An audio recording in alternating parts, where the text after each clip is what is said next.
Oh, I don't remember which one I'm supposed to click on. There it is. What's going on, everybody?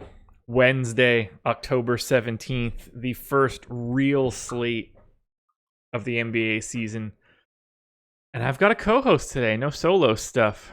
Adam, you just got done telling me before the show started that yesterday went really well for you. I'm happy to hear that. You excited for today's 11 gamer? Yeah, I'm actually retiring from NBA because yesterday was good, and I want to end on a positive note. But no, I'm really excited for the full slate today. It looks like a lot of fun. I think that I've only looked at the DraftKings pricing. I assume the FanDuel pricing is shit, but the DraftKings pricing actually seems kind of decent to me. I think it looks pretty fun.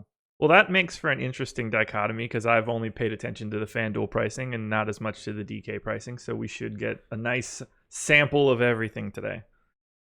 Yeah, for sure. All right. Someone's already posted the link in our Slack, so that's a great start for us. One little plug to start. Obviously, like and subscribe. That stuff helps us out. You guys were killers yesterday on the video. Got to 200 likes, which makes me feel happy. It also makes me feel really weird for asking stuff like that. But if you're looking to sign up at awesemo.com, NBA strategy, I always point the wrong direction. So like it's definitely on the screen. I'm sure you can see that. NBA strategy, one word, promo code. 7-day free trial, works for any of the non-fantasy cruncher packages. It'll cost you $0 to check out my projections and Andrew Barron's projections, Alex's rankings, ownership projections, articles, everything we've got. 7-day free trial. If you're interested, NBA strategy is the promo code. I'm really bad at shilling. I hate it so much. All right, let's shill teams. We're going to work through game by game. Normally, this will be the shtick of Adam and Laffy in the deeper dive, but today we're bringing it to the morning show. So, first game up, and I am representing the colors via t-shirt and hat. Charlotte Hornets hosting the Milwaukee Bucks. I have the Bucks 2-point favorites here. Hornets with a 107.5 implied total. Bucks 109.5. I really am kind of like oddly excited for this game just from a basketball perspective. I like the Hornets, ignoring the fact that I live in North Carolina. It's not like they're my team or anything. I just feel like they've got a lot of really solid NBA players, and there's some crazy value on the Hornets today. So this is going to be a really good spot to start. And I guess it sort of starts with Yanis. 10-9 on DK, 12,000 on FanDuel. I don't expect to have a ton of Giannis tonight. Is he a guy that you'll be looking at? Yeah, I think it's an interesting spot here because obviously he's phenomenal, but if you're talking about just pure projections, I think it's hard to justify rostering him over, Davis or Harden from the Houston game, at least on DraftKings where they're very similarly priced. But Giannis is just so good that if people are going to force Harden or Davis into their lineups and they're going to overlook Giannis, then I would want to go there in tournaments just because he pretty clearly has the same ceiling as those guys. His 3-point shooting looked better in the preseason, which would just make him absolutely lethal. So yeah, I mean, I have a lot of interest in Giannis. It's just kind of a matter of I'm going to try and gauge what the field's doing. If I think he's going to be close in ownership to the guys from that Houston game, then I'm probably not going to force much in. But if I think there's going to be a big gap, then I'll give him a little boost in projections to get more. Yeah, I feel a similar way. He's not a guy that I'm going to get to today, which scares me, obviously, because he's Giannis, unless ownership gets really wacky and he's projected for none of it, so to Right. speak. It's FanDuel, man. Makes it easier to get to Giannis now if you're locking in 3,500 to 3,900 guy or two, depending on the day. Yeah. Yeah. I mean, they give you so many cheap guys anyway. It's almost like building lineup. I didn't play there yesterday, but building lineups there yesterday, I actually was able to justify putting like 3 punts in my lineup and just being like, I think 2 of them will do well because they're just underpriced, and then Yeah. one will probably suck. But just like ultra stars and scrubs instead of the normal. Yeah, that's where I'm leaning now.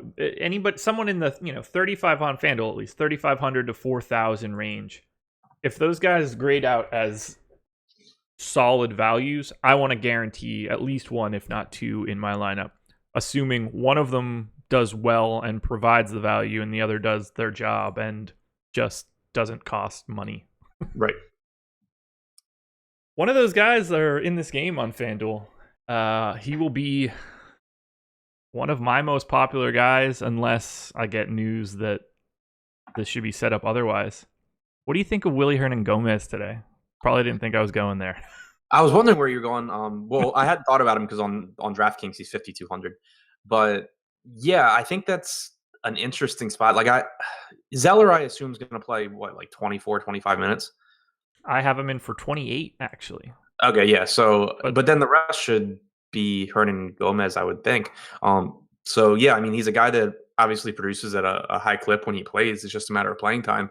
But that makes him a really good tournament play, I think, because people won't go there because he's coming off the bench because he's not locked into monster minutes or anything. But he's just so productive whenever he gets time on the floor. Yeah, 4,000 on FanDuel. If he plays anywhere north of 20 minutes, I love it. I have him in for quite a bit more than that, but if he gets to like 25 minutes at 4K, I love the idea of having Hernan-Gomez, especially because I think he's good just in general, even ignoring just DFS. I don't think he's just some guy that I'm running out there at 4K. I mean, yeah, he's probably good. the best center on the team. How many minutes do you have him at? Right now, honestly, 29. So you have him playing alongside Zeller? A little bit, yeah. Okay. Yeah. They don't really have many other options. And basically, I'm just hoping he avoids foul trouble. I'm hoping he isn't Saric. Yeah, that was ugly. He didn't avoid foul trouble yesterday, not in the least. No, Hernan-Gomez is a guy that I want to smash today. What'd you say? He's one of these guys that I'm going to smash today. He'll be in my group of T McBee in the chat asked, do you have a group of punts on Fantasy Cruncher to guarantee that you lock in one of those low price guys? I do, and yes, Hernan-Gomez will be in that group. Yeah. Yeah. No, I mean he's a high upside guy, and to me, especially on FanDuel where you can only roster the one center, whenever you punt center, or at least on most slates, when you punt center, you want it to be with a guy that can actually score a lot of raw points if things go right, not necessarily just this guy got the 5x. I'm happy. Okay, cool. He still scored 35 points less than 3 other centers. Yeah. That's the only thing that'll give me pause. Just missing out on quite a few of the big time centers here, but that just opens me up to potentially get someone like Yanis with the salary savings if need be. Yeah, Hernan-Gomez is going to be one of my dudes today on FanDuel. Anybody else that stands out majorly for you in this game? I don't really love much on the Milwaukee side. Yeah, no, I mean, it kind of just feels like a game full of secondary plays. I mean, there's a lot of talent in this game, but with the 11-game slate and a lot of appealing spots to go to, a Milwaukee-Charlotte game doesn't really have a bunch of guys that stand out to me. No, not so much. Kemba just hovering in that slightly over 8K range on FanDuel where he spent the majority of last season. And you just think to yourself, this could work.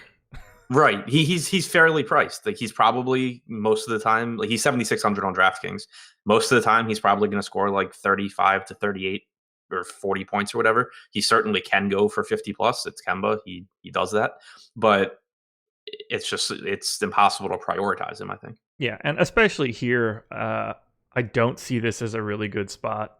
Bledsoe, a long guy on the other end. This is just not that appealing of a game for DFS unless you're finding underpriced guys. There's nobody that this isn't a game you target thinking this person's going to blow up. Right. That's not the recipe for a Hornets Bucks game on day one of the season. Yeah, I don't have anybody that really jumps out as a must-play guy on either side of this game. No, I mean, there are certainly guys that'll be in my pool because of their upside, but nobody that I'm planning on being part of my core right now. I got a little bit of Jeremy Lamb, 5,400 on FanDuel, and then sprinklings of Middleton and Bledsoe. Right. But yeah, I mean, those are the guys. I haven't run crunches yet. I haven't gotten my projections done, but those are the guys that I expect, I'll have in there because they are good. They do have upside, but it's they would come nowhere close to a cash lineup for me, and I don't think they'll end up being in my core in tournaments. I completely agree. There's nothing that will stand out for me besides Hernan-Gomez, so I think we could probably move on. Batum actually, I think, is interesting. I mean, again, it's secondary, but I think it's worth touching on that. They've talked about him being more aggressive this year, and he certainly has the ceiling to do well. It's, I think, an okay spot for him. Like, obviously, there's a lot of length on Milwaukee, like you said, but I do think that if he is going to be more aggressive on the offensive end, that it's the kind of guy that you probably want to be overweight on in tournaments early in the season until people catch on to him playing a little bit differently. Definitely. I want so much more from Batum, just in like a basketball stance.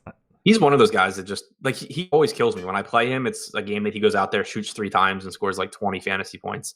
And then when he's chalk and I fade him, it's when he goes out there and triple doubles in like the first half. Yeah, he's one of those guys that I feel does that constantly. Yeah. Like, just either completely bagels a night or goes out and is like this 27-9-9 type game with like 4 steals, and you're like, how did Charlotte win 32 games? Right. Like, why aren't they better? You usually know by the end of the first quarter like how your Batum night's going to go, because he's not he's not like Kemba where you can just write off the first 3 quarters because he's going to go out there and shoot the ball 25 times in the fourth. Yeah. If you don't have like double digits from Batum in the first, you're normally in trouble. Yeah, get him going early. Hopefully if he bangs like a 3 or something in that first 2 or 3 possessions, you can tell he feels it. Maybe he can share some baguettes with Tony Parker on the road this year and make him a little happier. Pistons and Nets, which is definitely a game that's on the schedule today. I don't like either of these teams. There's something about like dark colored teams that make me think that the game is boring. I don't know why. Brooklyn having a black color scheme makes them unappealing mentally to me, and the Pistons, just because they're Detroit and have like the dark blue red, and I think of Detroit as, like cars and things, I always think that this is going to just be like a boring slog of a game. It has nothing to do with who's on the team. Back to like teal Grant Hill jerseys, you'd be more excited about this game? Probably. All right. I have the same thought process for the Bears. Anytime I think about the Bears in football, I just immediately think like, all right, well, they're going to run the ball 44 times. Which is, kind of what they probably should be doing since Trubisky sucks, but this is a basketball show, not a football show. I don't know. The like color schemes get me, and it's probably a hole in my game. Not sure how much predictive value there is in jersey colors, but yeah, you can't. Unfortunately, there's not a setting in Fantasy Crunch or Rewind to mark down jersey color to see if that's an issue, but it's something that I'm going to look into in the near future. A couple guys that I got a lot of on my first crunch, and this is going to be on FanDuel. We could elaborate on DK then. D'Angelo Russell, 6,700 on FanDuel. I got him in just an overwhelming amount of lineups in my first crunch. I've got him in for 32 minutes, which might be a tad aggressive, but at that point, I think he's going to be like one of my favorite plays of the day. I don't like hitching my wagon to that much D'Angelo Russell on an 11-game slate, though. Yeah, that's terrifying. I'm a big Russell fan, too. I mean, I mentioned it on the podcast with Dan last night that when he was on the Lakers, I kind of had a rule in my tournaments where regardless of matchup, regardless of slate, regardless of anything else going on, if he was less than like $8,000, I would make sure I had more than the field just because of the kind of upside that he has. And so obviously I'm not against, rostering him here. I don't know that he'll be part of my core just because the DraftKings pricing, I think, is probably a little bit different. Yeah. There's at least one point guard value play that I think really, really stands out for less than him. But yeah, I mean, in the preseason, played 97 minutes this year, had a 31.8% usage percentage. He's going to take up so many possessions offensively. You don't have Crabbe, you don't have Carroll, so even more need for scoring from Russell. So yeah, I mean, I do think that he's a good play here. And I don't necessarily trust the Pistons as being any sort of defensive juggernaut. And we know Brooklyn likes to jack it up. So at least from a GPP perspective, I assume Russell's going to be shooting heavily. So yeah, that's my hope. Yeah, I would expect so. Him and LeVert are the two from Brooklyn that I'm really interested in. Him and LeVert are the only two that I got any exposure to above 10%. So on the same page there. I got a little bit of Joe Harris. He's 3,900 on FanDuel. I think he fits really well in add him to a group of potential punt plays. $400 above the minimum. He would be a guy that I would like to fit in probably more than I should just because of FanDuel's construction now. Can't talk. I had too much coffee, I think. I don't know. Yeah, I didn't have enough. I'm struggling. I also slept on my couch last night. Not that I was in the doghouse or anything, but I was slightly in the doghouse. Went to bed around midnight, after watching the games. The wife had a 5:30 wake up call for a flight to Boston, and myself and the dog, I guess, woke her up at midnight last night, and she was not happy. So I That'll do it. I went and slept on the couch with the dog. So I got like 5.5 hours of couch sleep last night. Not running at the best. What do you think of Blake tonight? Because I'm getting a lot of him on FanDuel. 8,200. I think they're going to be better now without SVG. Yeah, I agree. I think they'll play faster. I do like Blake. It's just for me, I think I have a couple other power forwards that I like more at their prices, at least on DraftKings, because you have Blake at 8,200 on DraftKings. You have the guys from the New Orleans Houston game that are like 68, 6,700 with Mirotic and Randall. I really like the spot for Lamarcus Aldridge, who we'll get to. So I have those guys ahead of Blake. Plus, I absolutely love Drummond, and I don't particularly want to play them together.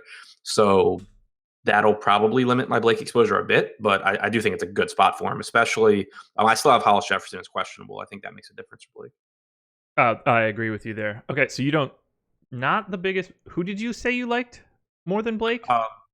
I like Drummond, like obviously from the same game, but then I also at the position for cheaper, I love Aldridge. I really like and Randall and Mirotic.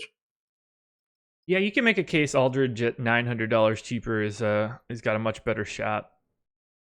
Oh, Spurs, man. That game's going to be just fascinating to watch. No point guards on the Spurs worth anything. The Timberwolves are just I mean, if they get into a fist fight in the middle of the court, it's going to be fantastic. Yeah, I have a feeling this will probably be the most enjoyable San Antonio game we talk about all season. It has to be, right? Yeah. It absolutely has to be. Oh, God. I didn't think about it at first, but like I'm definitely going to watch some of that game. Yeah. just to see them like glaring at each other and everything. Well, and I think I'm going to end up, obviously we'll talk about it more, but I think I'm going to end up with a couple of guys from that game as some of my highest owned guys. So it's going to be kind of terrifying, but it's going to be interesting to see how it plays out.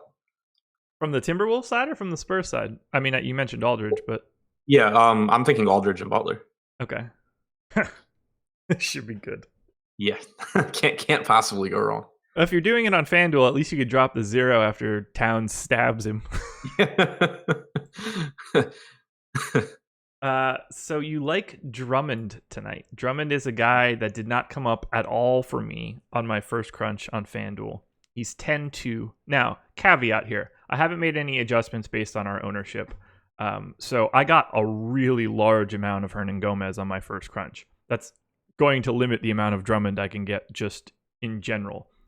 If we get ownership projections and Hernan Gomez is like 8% projected ownership, I'm probably not going to end up with 70 or something stupid.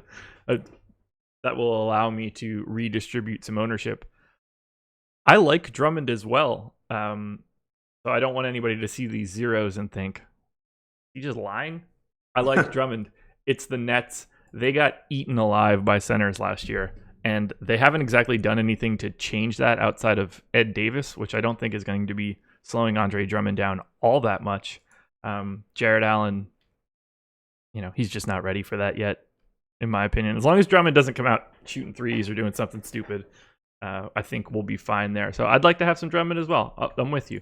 9,500 on DK, perfectly acceptable price in my opinion. The 10-2 price tag on FanDuel is a little scary for me on an 11 gamer, but I think he's more valuable on DraftKings too because of the double-double bonus and because of the 3-point bonus. Like they've talked about him coming out, averaging around 3 3-point attempts per game this year. That's scary. Yeah, I mean, but I think it obviously increases. It at least increases his scoring upside. I think it will. You would assume it takes away a bit from his offensive putbacks. His offensive rebounding numbers might take a hit if he's hanging out around the 3 point line a little more often. But I also don't imagine that he's going to be just like running around the 3 point line. I would expect that it's certain plays and certain instances where he is out there. So I'm not too concerned about that. And then the defensive rebounding should obviously still be fine, especially against a Brooklyn team, like you alluded to with Russell, that's going to just come down in court and has a bunch of inefficient guys just chucking up shots at will. So I think that it's a spot where it wouldn't be surprising if Drummond has like 15 rebounds in the first half. Yeah. I mean, Brooklyn was just god awful against centers last year. I see no reason why that would change. Nothing else has changed on their team. Right. Yeah. I mean, like, I think Jared Allen's pretty decent, but I think he's not going to do anything to slow down Drummond. Yeah, he's not turning that into like a defensive right. And Drummond just became so much better from a fantasy perspective once he became a competent free throw shooter, because you don't have to take him off the floor now at the end of halves, and he actually gets points when he goes to the line. And then now if you add in potentially him being a decent 3-point shooter, it's just even more upside. Yeah, as weird as it sounds, I have a point here. Let me try to get my head to like spit it out the correct way. If he's going to shoot threes, it's kind of weird. Now that he knows how to shoot free throws, it's actually like I feel like it's worse that he's going to go out and shoot threes. I think, yeah. So that's kind of why I'm interested to see how it plays out. I think that it's bad for him from a fantasy perspective if he just like now hangs out at the 3-point line. Yeah. I don't think he'll do that. But I think that the main appeal to him shooting threes is that obviously it's going to space the floor for Detroit. It's going to space the floor more for Blake Griffin. And the threat of him going out there, it's just one more thing that they can do. So I think it's going to be good for their offense to have him as a 3-point threat who gets a few shots up a game. I can't imagine that he's going to actually spend time at the 3-point line outside of like when he has the ball in his hands. Yeah, I could see it being more like trail threes. Right. Than like working at the top of the key as a pop three. Yeah, exactly. Yeah. So yeah, I don't until I see it start happening where it's like, oh, Andre Drummond chucked 8 threes today and spent no time under the basket. I'm not going to be too concerned about that. I think it's just more of it opens stuff up for Detroit, and it will give him a little bit extra scoring potential. Like you said, if it's trail 3-pointers and not stuff that takes him away from the basket. Yeah. Hunter in chat, I can absolutely see the chat. So there's that. I cannot, Josh can. Yeah. You can just trust me. If you'd like to see the chat, Adam, let me know. But I'm perfectly fine. Okay. Kind of figured. Not that I don't like them, but sure. I'll relay any interesting information. Is there anybody else in this game that you were taking a look at? Reggie Jackson is the only other guy for me that's popping with any sort of volume. 6,100 on FanDuel. Is he a guy that you'd be looking at? Yeah, I was going to mention Jackson as being, a decent enough play. He was getting he ramped up to, I think it was like 24 minutes in the preseason. So I would assume you can get 28-ish, 28 to 30 probably out of him here. I think that the price tag's cheap enough. He's not someone I'm prioritizing, but it wouldn't be surprising to see him go for 30 fantasy points. Yeah, someone in our Slack earlier mentioned that he might not be totally in full game shape. So if that limits him to something in like the 28, 29 minute range, you might see a couple extra minutes go to Ish Smith, who is a turnstile. Yeah. But I mean, Ish is competent enough like that. I don't think that they don't have any reason to really push Jackson here. Like, it's the first game of the season against Brooklyn. I don't see them being like, oh, go play 35 minutes because we really need to win this game and our backup sucks. Like, I would expect him to play in that like 28 minute range. Same. Again, this is not. I like the game for Brooklyn side from a GPP perspective just because of what they try to do on offense. There are guys in this mid tier that could provide some value, but again, it is not the most appealing game. There are games later on the schedule that have significantly higher totals, much more offensive appeal. Moving on. Oh god, this is a good game, I guess. Pacers and Grizzlies. Pacers 106.75 implied total. Grizzlies 100.25. So 6.5 point favorites are the Pacers. Oh god. I'm just happy that Mike Conley's back, because when he is not healthy, boy oh boy, does this Grizzlies team just blow. It's just such a frustrating team to watch, to take guys against, to figure out for fantasy. It's miserable. When I was cleaning up my depth chart in my sheet and like removing all of the guys from the Grizzlies that were on the team for like the past, or like the last couple of weeks of the regular season, it was just a sea of names. Like I didn't even remember, and it was only like 5 months ago. Just Yeah, like yeah. Mike Henry and stuff. I was like, who are these guys? Yeah, it was one of the preseason games that I did content for. I was trying to figure out their shooting guard position, and it was like they still don't know who the starting shooting guard is going to be. It could be one of the four guys that it always is.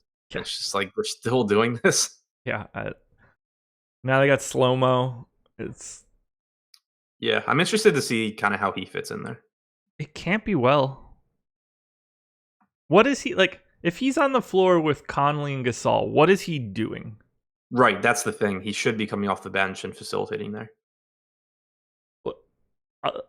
Like he would have been the perfect guy for them to have last year when Conley was out. Yeah. And now he's just sort of like an overpriced guy that doesn't fit this team. Well, and I think they will bring him. Maybe not. I thought during the preseason they were bringing him off the bench. I haven't seen what they're going to do in the regular season, but yeah, I mean, to me, that's where he makes sense if you let him kind of run point with the second unit. Yeah, same page here. Anything interesting for you on the Memphis side? Do you want to go to Gasol or Conley, or is there any sort of value that you're interested in? Perhaps I like minimum Gasol's salary Chandler Parsons. God, I like Gasol's price tag on DraftKings. I'm not sure what he is on FanDuel, but he's 6,600 on DraftKings. I think it's a reasonably good spot, and he's just so involved in the offense. I mean, he scores and he rebounds, but he picks up assists, he facilitates, and he's just the kind of guy that can. It's not that difficult for him to put up 40 plus fantasy points, and I think the price tag is really, really reasonable. So I like him. He's really the only guy from Memphis that I have any intention of prioritizing. The shooting guard position is just an absolute mess. You don't have a lot of love for Dylan Brooks or Garrett Temple or whatever other moron they're going to run out there. Right. Yeah. No. I'm good there. And that point guard, I don't really see the need to go to much Mike Conley. So Gasol's really the one for me. Gasol 6,600 on DK, 8,100 on FanDuel. So I'm with you there. 6,600 Gasol on DK should be one of the more popular guys of the day. He's just underpriced. Yep, completely agree. I would much rather have Gasol at 6,600 than Ayton at 6,900. Yeah. I think it's really close, but I like that Dallas game a lot. Comparable, I would say comparable ceilings, and Gasol's floor is just so much higher than Ayton's there. Right. Yeah, I do agree with that. I'd rather have him than Vooch or Capella, probably, just because of that price point. Yeah, and I mentioned it on the podcast yesterday. I didn't go back and look to see where he ended up this season, but I know pretty far into the season, Gasol was like amongst the league leaders, regardless of position, in touches, which obviously isn't the perfect stat. I mean, there's a lot of useless touches, but when you talk about someone like Gasol that is facilitating and does have a high usage percentage, just the fact that he's getting the ball so much gives him such a high floor because he does everything when he has it, and he's just so involved in the offense. Yeah. It had to be last year, that's for sure. Yeah. Victor Oladipo, 8,800 on FanDuel, 8,000 on DK. That's a pretty decent price point for him. I think Evans actually helps him more than he probably hurts him now that just being on this team. They just have another guy that's functionally capable. I'd like to have some Oladipo just because his ceiling, especially on FanDuel, his ceiling of getting 5-6 steals in a game is so relevant. He's such a wild GPP play, but I'm cool with some Oladipo here. It's just I don't really like targeting against the Grizzlies just because of their style. Yeah, no, I mean I'm with you. I don't know that I would get to him in a cash format, but agreed. In tournaments, it's a really good play. I think the price tag's just way too low for his ceiling. He's a guy that comes with a floor because of how many minutes he plays, the defensive stats that he picks up, how involved he is on the offensive end. It's pretty difficult for him to really, really disappoint. And I do expect Memphis to play a bit faster than they have in the past. So, I mean, they are getting younger. I think that you see it in the total. I mean, a 207 total in a Memphis game is higher than we would see in most seasons. So I do think Yeah. that they'll be a faster team this year than we're used to. They're still not going to, be the Rockets, but I think that they aren't quite so much the team, where it's like this is just a waste of a game. So there's 3 guys with shooting guard eligibility, 8,100, 8,000, 7,900 on DK. That would be Kawhi Leonard, Victor Oladipo, Donovan Mitchell. That's an interesting group of 3 guys with shooting guard eligibility. Yeah, it is. Leonard and Oladipo are super close for me. I think I would put them ahead of Mitchell just in this particular spot.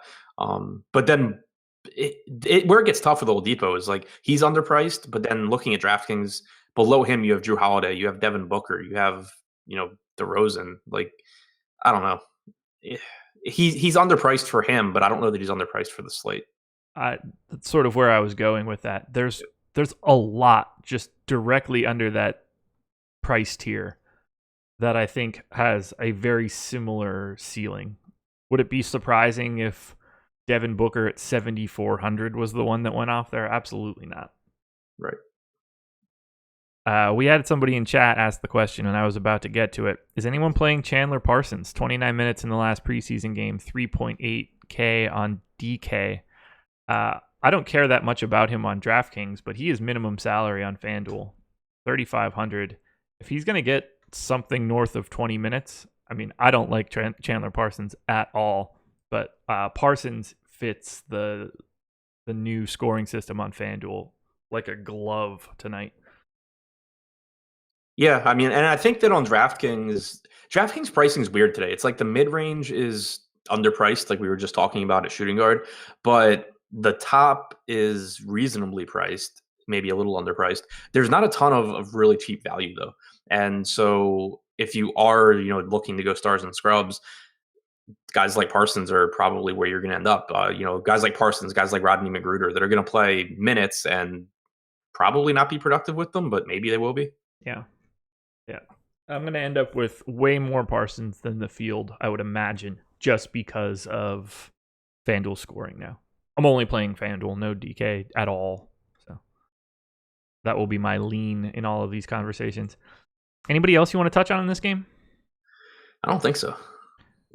Very surprised that we're not even mentioning Miles Turner and his brand new contract, but I don't see the need. Yeah, I mean it's kind of he's a GPP guy because he has a high ceiling analysis, and I hate giving that because it feels like such a throwaway. But like it's not a matchup that I really like. I think that it's a pretty deep center position too. Yeah. I only have Sabonis projected for 21 minutes. Low 20s seems right, I think. I haven't gone through and tried to map out rotations, but off the top of my head, that seems right. I feel like he should be playing more, but they just don't have the ability to do so. Right. Yeah, it's just tough to get him on the floor. Yeah. All right, final game of the 7 o'clock starts. It's a doozy. Magic and Heat. Make sure you tune in for this one. Magic, 103.75 implied total. Heat, 106.25. What, 3.5 point? Nope, 2.5 point favorites? I can't do math. Too early. This Magic team is bad, and all of their good players play the same position, or at least somewhere in the neighborhood of that same position. So, is there anybody playable on the Magic? And I think I can just end the sentence there. Playable, yeah. Vucevic and Gordon just have monster ceilings, and Fournier is going to play a bunch of minutes. Guys that I'm like targeting and prioritizing, though. Fournier, 6,200 on FanDuel. I think he looks a little bit more appealing on DK. I know I saw him before. 5,400 on DK. Yep. Oh, yeah. God, I hate this team. For there, I think it's fair. I mean, the guy's going to play, 32, 33 plus minutes probably. Who knows what he's going to do, but I think the price tag is pretty much the bottom of his price range. So you think Vooch is relevant in this spot? I don't know what his I think, history is against Whiteside. yeah, I'm actually not sure. I was about to pull that up. I think that he should be able to have some success here. Just kind of thinking through the matchup. Like Whiteside is a very good rim protector. He's not that great at stepping away from the basket and defending guys. And we know Vucevic has the mid-range game Yeah. to pull Whiteside away. So I'm pulling up now to see how he's done against him. If I remember right, it's been actually really good. And it would make sense for him to do well. But so yeah, he would be a tournament guy for me for sure, Vucevic. Okay. Last year he only faced Whiteside once. He played 32 minutes, had 44 and a half DraftKings points, 19 points, 12 rebounds. I want to like him more. Like he grades out individually perfectly Yeah, fine. he murders Whiteside. That's what I thought I remembered. He's faced Whiteside 5 times since the 2016-2017 season. He has scored between 44 and 49 and a half DraftKings points 5 out of 5 times. Okay. Double-double 4 out of 5. The one game where he did not double-double, he had 25 points and 9 rebounds. Something to keep in mind. I know Whiteside's supposed to be like this new Whiteside coming into this year, but Vooch is solid. Yeah, and I just think his game matches up so well against Whiteside because of the type of defender Whiteside is and the type of offensive player that Vooch is. Like, he doesn't need to get to the rim against Whiteside to have a good game. Yeah, I just wonder how much they're clogging it up when they have like John Isaac and Gordon at the 3, and then the point guard is Jerry and Grant, and everyone's just like, oh my God, no one's good. Right. Yeah, I mean, you're still going to run into, I think, inefficiency issues with Orlando in general because they aren't a particularly good offense, and they have young guys that are going to make mistakes. But I do think that at 7,100, Vucevic it's a really nice price tag for him. Yeah, I agree. I'd be much more likely to use him on DK. I'd have a hard time using him as my only center on FanDuel. Yeah, I agree with that. Guys like him, like we kind of just talked about with the mid-range being underpriced. In general, Stars and Scrubs obviously gives you a higher upside, but I'm not completely convinced that's the case today because of it being, the first game of the regular season. You don't have a ton of injuries leading to underpriced guys yet, and the mid-range is just priced so soft that I kind of feel like I'm giving up ceiling when I make just playing around, with roster construction. I kind of feel like I'm giving up ceiling when I try and force in Stars and Scrubs on DraftKings. Oh, I get that. Just seeing the price points, that makes perfect sense to me. Yeah. There's just too much good in that like high fives. Right. Through Because 6. like Vucevic can go for 50, Whiteside can go for 50, and they're like 7K. Yeah. I mean, Vooch is the 13th most expensive center on DraftKings today. Right. Yeah, that's insane. So yeah, he would be my favorite guy from Orlando. Anything for Aaron Gordon here? It doesn't strike me as a very good spot. Yeah, I mean he's capable of blowing up in any spot, but it's just not the kind of game where I really want to go after him. It does help him, I think, that Miami's so shorthanded. Like they don't have Justice Winslow, they don't have James Johnson. I think that makes a difference for Gordon. But I would prefer Vucevic to him. Gordon is the 5th most expensive power forward, if we're calling him a power forward, on DK. $100 more expensive than Aldridge. Like I can't imagine going to Gordon over Aldridge. Yeah, I like Aldridge more for sure. All right, let's talk Heat. Are you a believer in new Whiteside? I want to be because I mean he's a guy like I roster the guy so much because of his talent that I just get burned when he goes out there and doesn't care. So I would like to believe that he wants to play basketball. 6,900 on FanDuel, 7,300 on DK. He's got to be one of the better FanDuel center options today at that price. Yeah, I agree. I got quite a bit of him on my first crunch. So you said he kind of ate up Vooch as well? Yes, he does. I just pulled it up to double check. In those 5 games since the start of the 2016 season, he has scored no less than 40.5 DraftKings points. He has a game at 58.5. He has a game at 63.8. He has doubled in every single game with at least 14 rebounds. Wow. Yeah, I mean, even if he just puts up 40, like that's what I have him projected for on FanDuel. I'm not like I'd like him to do more than that, but I'm perfectly happy if he gets to 40, and if he can roll out a 60 burger or something.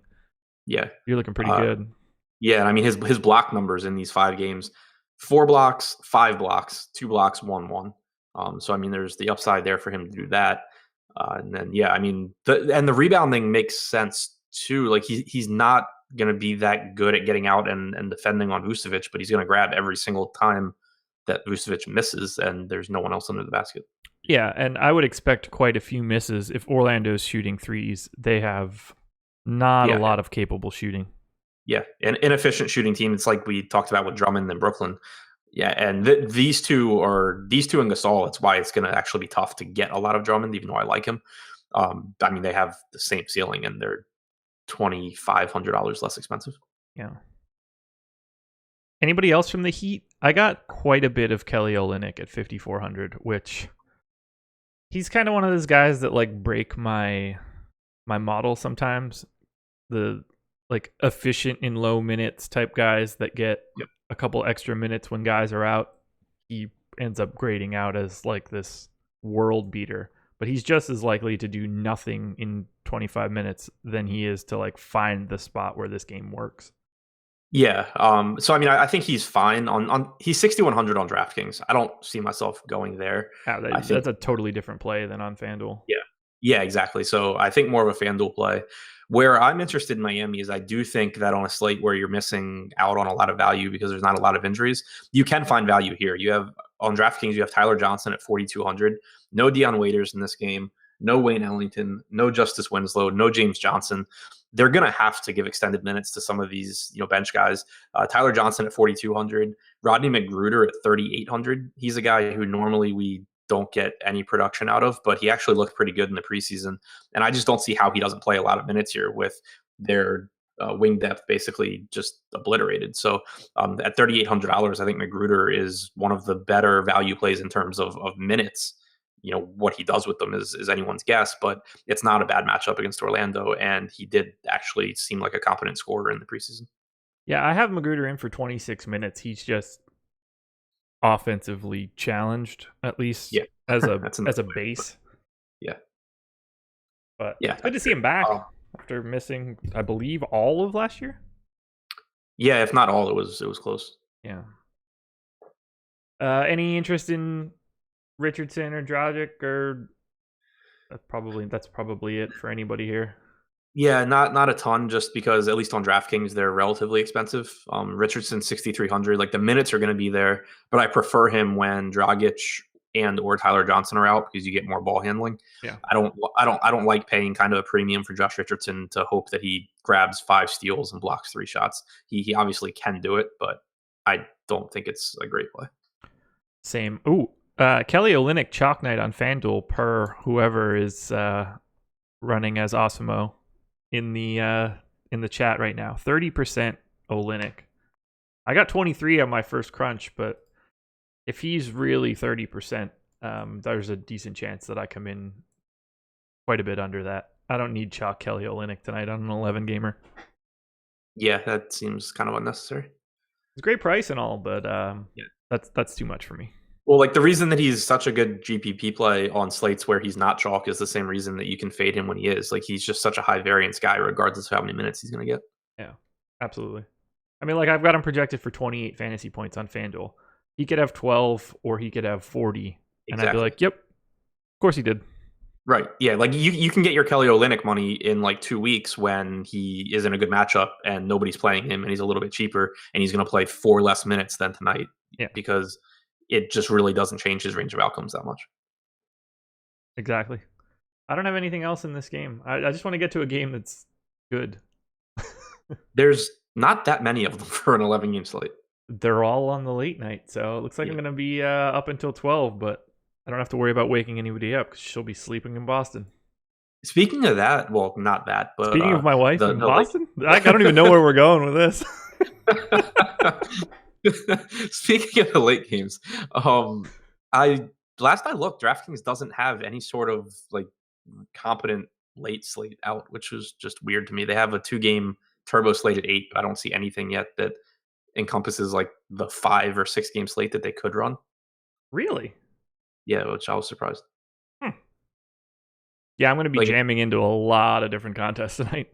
right? Yeah, I mean, it seems like the perfect slate to like run a 7:30, run an 8 o'clock, run. I assume they'll post them at some point, but it's just weird that they're not up yet. Run a 7:30 to 8:30 4-gamer like that. I mean, they've got lots of very easy 4 to 6 game combos if they want to do it.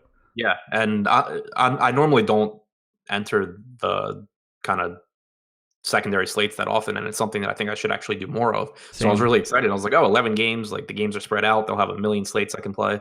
And then right now they're just not there. My problem is that, lineups lock at 7. I've usually ignored the wife for the past 12 hours of the day doing all of this. And, I try to put in a little bit of time.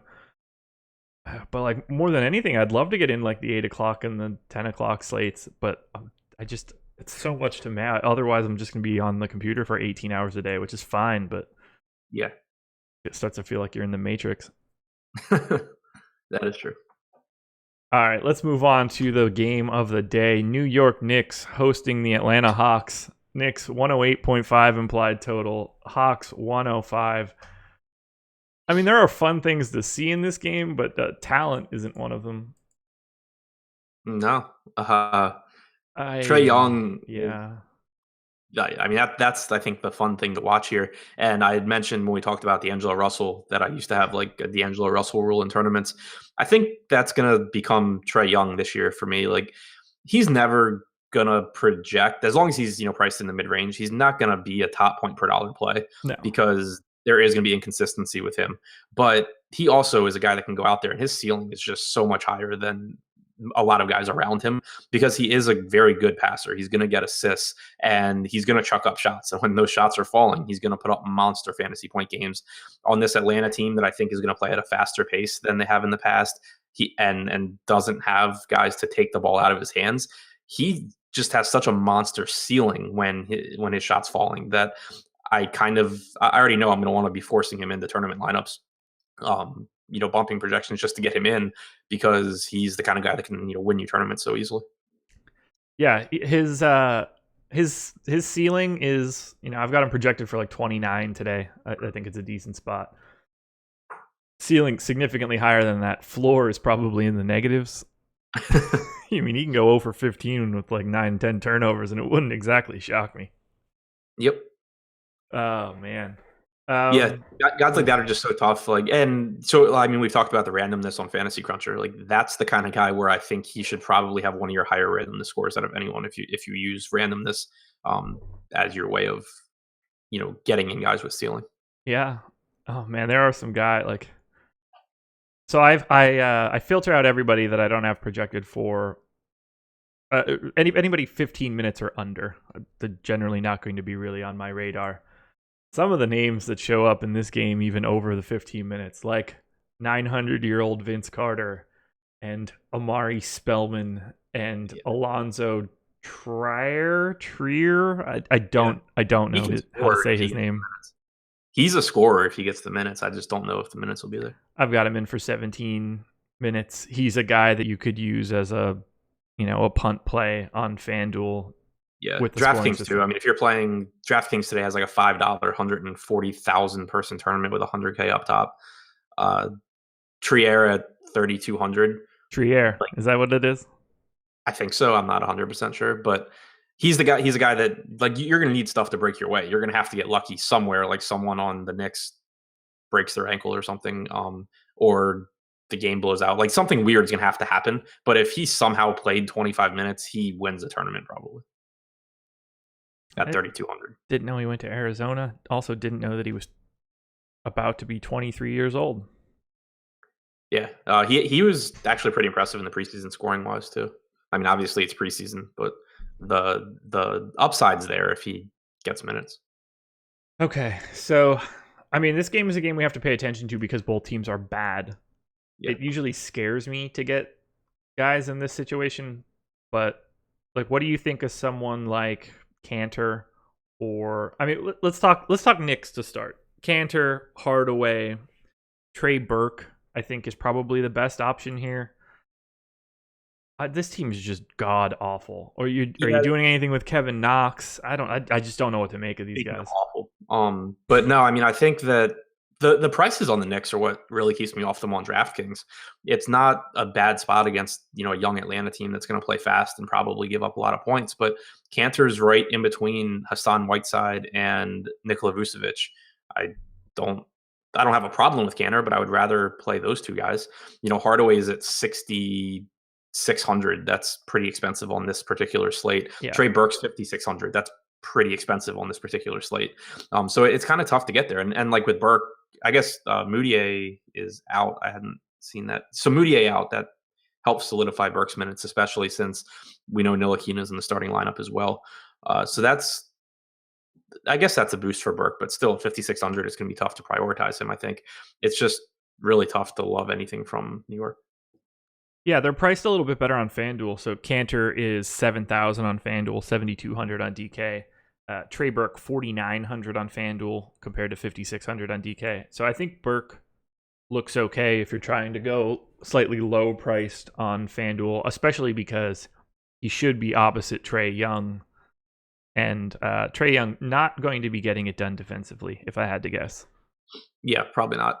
I actually think with DraftKings pricing, Kevin Knox is appealing in tournaments. There's obviously a lot of variance here because he was named a starter and then Fizdale changed his mind, probably because he played so poorly for the rest of the preseason.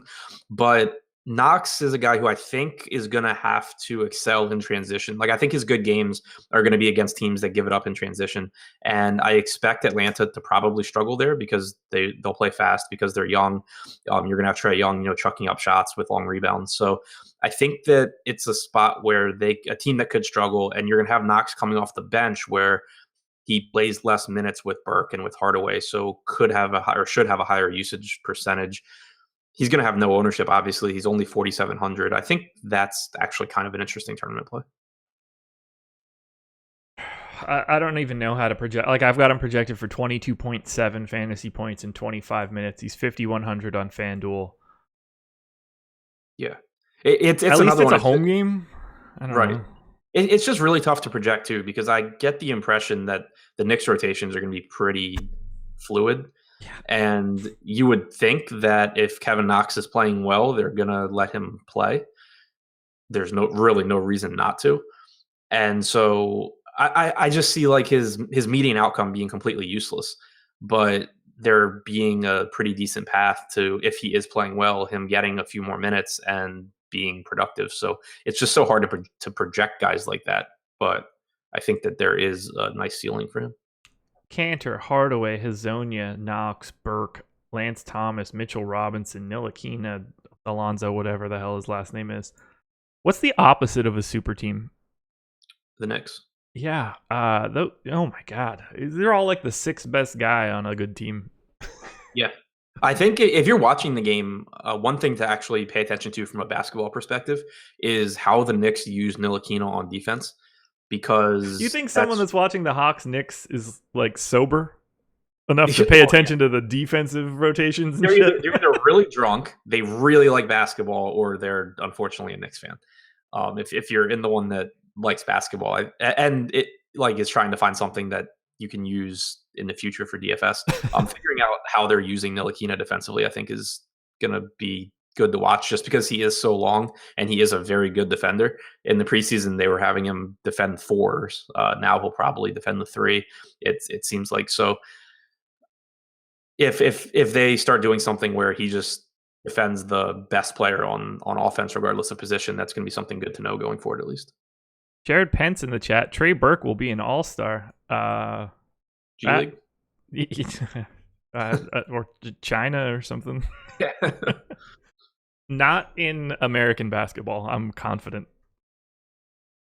Oh, God. Okay, so we got to talk about the one guy that I got an overwhelming amount of, and we're heading to Atlanta. Dorian Prince. 6,000 on FanDuel. I'm going to have a lot of him. Is there a reason that I shouldn't? No. I'm biased against Prince, so I'm trying to keep my mouth shut. But he's good. It's a good play. He's a guy that I just hate rostering for not really any rational reason. I mean, just in this game alone, I mean, he looked really good late last year. I think he made some pretty solid leaps in his game throughout the season, which was probably hard to do on a dumpster fire Hawks team. Yeah. But there is nothing on the opposite side of the floor that should stop him in any way. If Knox is trying to guard him or something, like that's just not going to be there. Yeah. Like he's just at this point now, even though he's only been in the league for a relatively short amount of time, he should just eat Kevin Knox. Yeah. I assume he's going to see a lot of Ntilikina. Which is just crazy to think about. And I mean, that's the only thing that scares me is like Ntilikina is a really good defender. How much bigger is Prince than Ntilikina? Like I mean, I understand Ntilikina crazy long. Yeah, I mean, he's only good defensively. Crazy.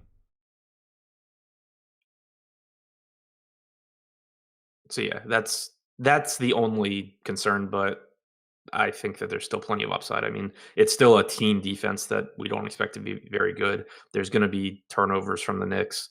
There's going to be transition opportunities for Prince. So I'm not concerned. I just think that if I had to come up with a reason to not like Prince or to downgrade Prince, it would be that Ntilikina could possibly cause some problems. Yeah, I'm with you there. I feel relatively safe if I'm slotting him in. It would be hard for me to imagine a game where he just bottoms out. Yeah. If he does, this game is really ugly. Yeah, I mean he's done it in good matchups before. He's still not consistent, but there's no questioning the upside and the minutes. Ryan in chat says Fizdale said Ntilikina is guarding Trad Young, which I assume is supposed to be Trae Young. Yeah. That doesn't seem like it's necessary. I don't know. I assume it would make sense for him to be on either Young or Prince, obviously. My thought process is that if Prince is just tearing the Knicks apart, then Ntilikina could start defending Prince. Yeah. I mean, if that was the case and Ntilikina was just guarding Trae Young to start, who the hell is Trey Burke guarding? Baze, I guess. That's not going to go well for Trey Burke. All right, so maybe play some Baze. Yeah. Yeah, I mean, if that's the case and they're like, Ntilikina will be on Trae Young, then I like Prince and Baze more. Right. Yeah, because I mean, it would have to be Bazemore because you can't put Burke on Prince. You can't put him on a big. No. So Hardaway would have to be on Prince. Yeah. Yeah. I mean, as long as Ntilikina is guarding Young, then Bazemore and Prince should eat. Which generally makes this one of those games where Bazemore takes 3 shots. Yeah. Alrighty. Let's talk about at least a good team now. Raptors and Cavs. Raptors 113 implied total. Cavs, a lovely fall from grace, 101. They are 12-point underdogs tonight. Sorry, Cleveland. It's just you got enough good stuff in your lives. So basically, we have the option of taking Kevin Love or a bunch of guys that I don't think are very good. Do you have any interest in Kevin Love? Let's start with Cleveland. I do not. There's concerns about his conditioning and him possibly playing shorter stints than normal. He's expensive. I mean, he's very expensive relative to other guys on the slate, at least on DraftKings. So I just don't see myself getting there. And then for the rest of Cleveland, there's just not a whole lot of talent. That would be one way to put it. I don't have, unless somebody's going to get 30 plus minutes and we know it. I don't see anything of value here. I don't really have much interest in Love at 8,300 on FanDuel. I guess you could talk me into Chetty at 4,500. I think that he should see, a lot of wing minutes, but yeah, he was the one that I was going to say. He's 42 on DraftKings. Otherwise, no, thank you on Nance or Sexton or Hood or I mean, this is a dumpster fire of a team. City Osman's the only one that I could see that I'll probably have. Yeah. In any sort of significant amount. Yeah, I don't see a lot to like here. So that means we need to head to Toronto. The new look Raptors, sans DeMar DeRozan, welcome the most fantastic laugh in the history of laughs, Kawhi Leonard. Kawhi, 9,600 on FanDuel, 8,100 on DK. I mean, he's got to be pretty popular on DraftKings at that price point, right? Like, he's playing. What at 8,100, I can't imagine not playing Kawhi in large amounts. Yeah, and he's multi-position eligible, and it's guard Guard and forward. forward. So, right, you can play him at literally any position except for center, basically. So it's a good spot. I mean, there's nothing not to like about him. Assuming he plays mid-30s in minutes, he doesn't need to be that productive to pay off his price tag, and he certainly has the ceiling to be very, very productive in this spot. It's also a home game. They're getting to show off Kawhi to the home fans, so I think it's a spot where there's not a whole lot to dislike in Leonard. Yeah, it would shock me if he's not one of the more popular plays of the slate on DraftKings, just because 8,100 is a ludicrous price point for him. $500 cheaper than Kevin Love. Right. And it's another reason why on DraftKings, I just think forcing stars and scrubs might be a mistake on this particular slate. I mean, Kawhi Leonard can go for 50 points so easily at 8,100. Yeah. And there's so many guys, cheaper than him that can go for 40 to 50, that like bypassing the Kawhi Leonard range just to get up to, a Yanis or a Harden when there's not very good value seems kind of like a mistake. Yeah. Like, we know he's playing. We don't have word that he's like limited, or we don't know. Like, right. By all accounts, he's just Kawhi Leonard. Yeah, exactly. So I have no reason to suspect otherwise. At 9,600 on FanDuel, I think it's a little bit more of a tough sell. I got him a ton because I still think he's an incredible value at that price. If Kawhi's healthy, he's not going to be 9,600 like for most of the season. He's going to be above 10K for sure. Yeah. Any negative like connotation or bias that you have in your head towards Kawhi should just be thrown out the window. He's not going to get popped. He doesn't play for the Spurs. He's on a faster team now than he's been ever in his career. It's a great matchup. He's healthy. Like, all the stuff that happened last year is completely out the window. So, and I know that I've kind of been having the issue. Like, I look and I'm like, oh, Kawhi, like, I need to figure out how many minutes he's going to play, like, blah, blah, blah. It's going to be a pain in the ass. And it's like, wait, it's not last year. It's a completely different situation. It's just a super talented guy that is really inexpensive. Yeah, I want to have quite a bit of him. He's just underpriced. I don't have any concerns. I'm in for Kawhi here. Can't imagine not being it. I wish he was like a little bit cheaper like he is on DK, but even at 9,600 at that position, I'm not concerned at all. Yeah, and it's a Cleveland team that we should expect to be pretty sloppy with the ball also. Yeah, and like they were god awful defensively last year, and whatever they think might get better because LeBron's not there, they're not just going to naturally be a good defense. It's not in Nance or Hood or Clarkson. And LeBron was not the problem last year either. No. The problem was all those guys being so bad that LeBron looked bad because he was trying to cover 5 different guys. Yeah, like who's guarding Kawhi? Jetty? Good luck. Yeah.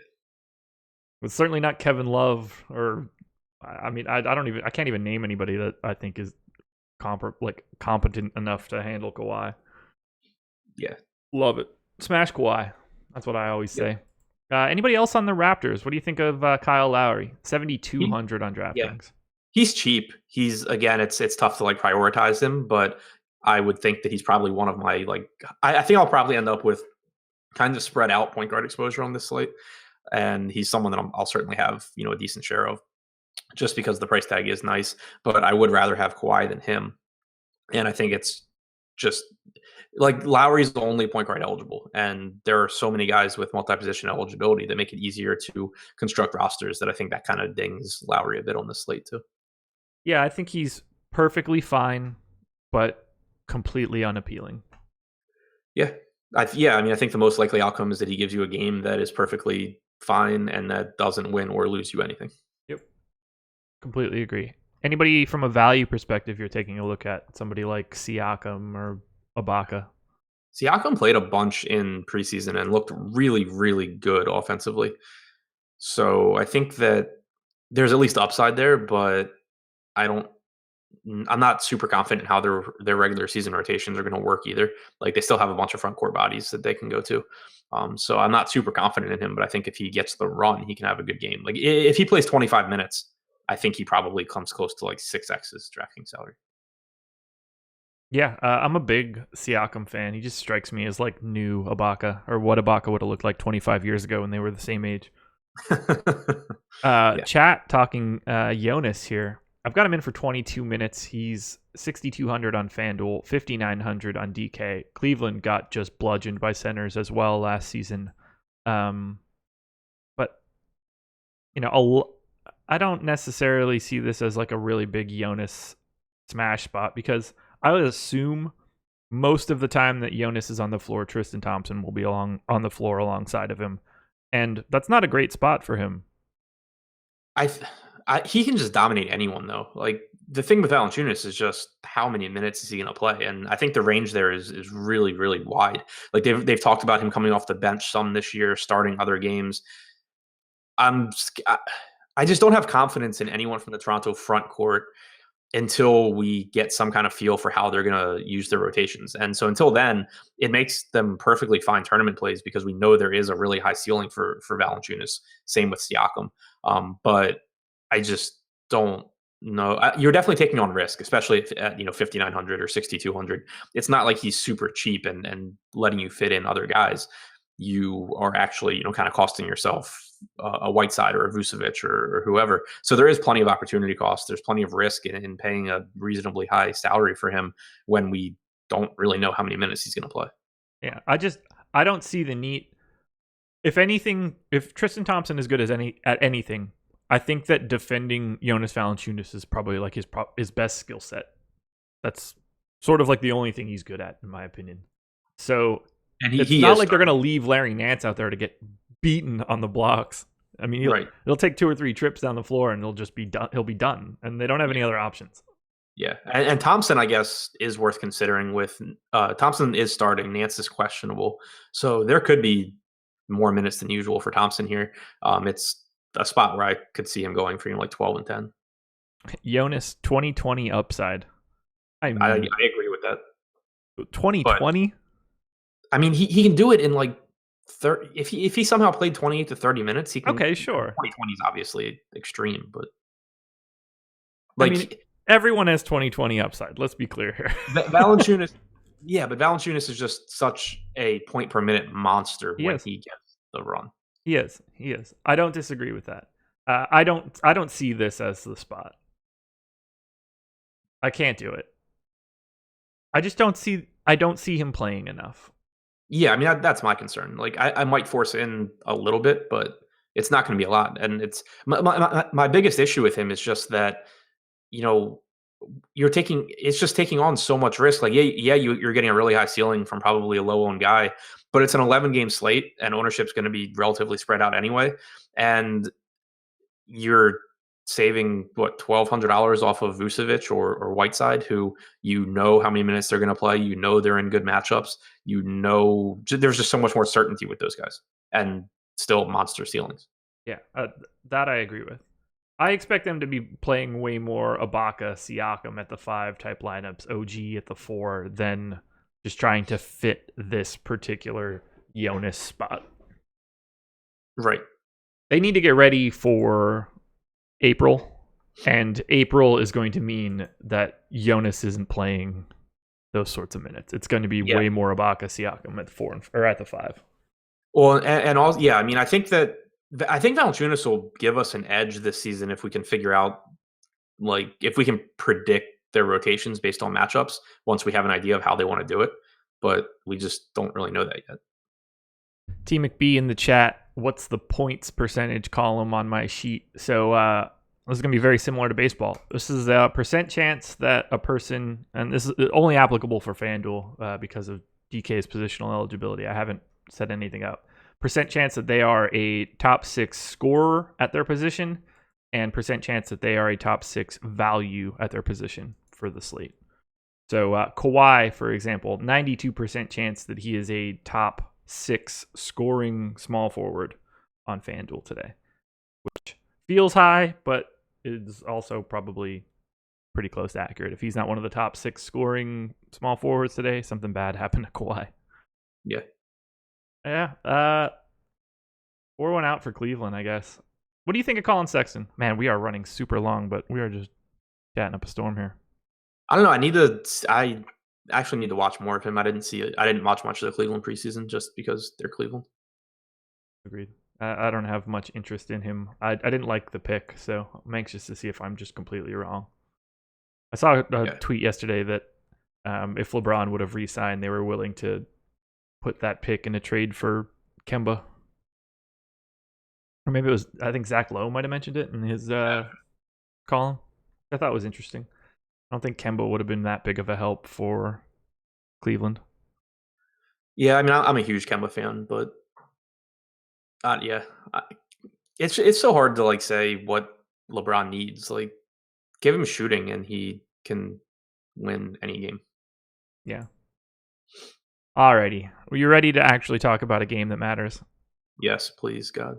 Houston Rockets hosting the New Orleans Pelicans. Rockets 118 implied total. Pelicans 110.5. Now we've got some functional fantasy basketball players here, guys that are going to see quite a bit of ownership. I'll let you take the floor. Who's the guy you like the most in this game? Anthony Davis. But yeah, way to go out on a limb. Yeah. There's so much to like in this game, but Davis, you have him obviously playing without DeMarcus Cousins this season. The guy averaged close to 1.6 DraftKings points per minute without Boogie on the floor last year. You're facing a Houston team that obviously plays at a high pace. They are going to come down, chuck up shots, and just run. And so that plays in the Davis's favor. You have New Orleans talking about wanting to play at a faster pace as well. I think this game could just be an absolute track meet. And Davis at 11,100, I think, is pretty significantly underpriced. The issue, like we had talked about earlier, was just that there is kind of a lack of value. But Davis is the guy that I'm most interested in paying up for tonight. I really, really like the spot. I think the price tag is more than fair. We know the minutes are going to be there. It's just a really good spot for him.